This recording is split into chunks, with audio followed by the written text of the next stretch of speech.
Buxing uncle received a call from in US.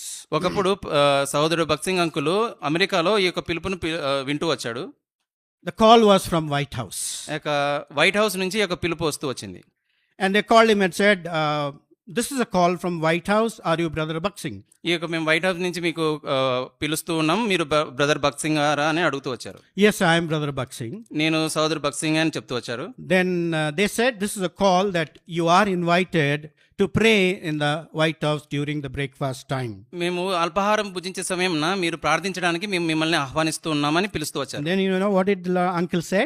సోదరుడు భక్సింగ్ uncle ఏం చెప్తూ వచ్చారో మీకు తెలుసా? Give me some time, I need to pray and find God's will, then I'll come. మీరు నాకు కొద్దిగా సమయం ఇవ్వండి, దేవుని యొక్క చిత్తాన్ని కనుగొని మీకు నేను స్పందిస్తానని చెప్పాడు. How long?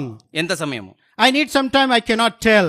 కొద్ది సమయం కావాలి, ఎంత సమయం అనేది నేను చెప్పజాలను. Do you know this is a call from White House, the President of the United States? నీకు తెలుసా ఇది ఈ యొక్క పిలుపు United states of America president నుంచి వస్తుందని?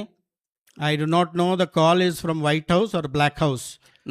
I have to wait upon the Lord before I come there. ఈ యొక్క పిలుపు వైట్ హౌస్ నుంచి వస్తుందా బ్లాక్ హౌస్ నుంచి వస్తుందా నాకు తెలియదు, కానీ నేను దేవుని యొక్క చిత్తాన్ని కనుగొనాలని చెప్తూ వచ్చాడు. And finally he did not go. చివరిగా అతను వెళ్ళలేదు. Because the Lord did not allow. ఎందుకంటే దేవుడు అనుమతించలేదు. He fulfilled the call of God. దేవుని యొక్క పిలుపును తను స్పందిస్తూ వచ్చాడు. Perfect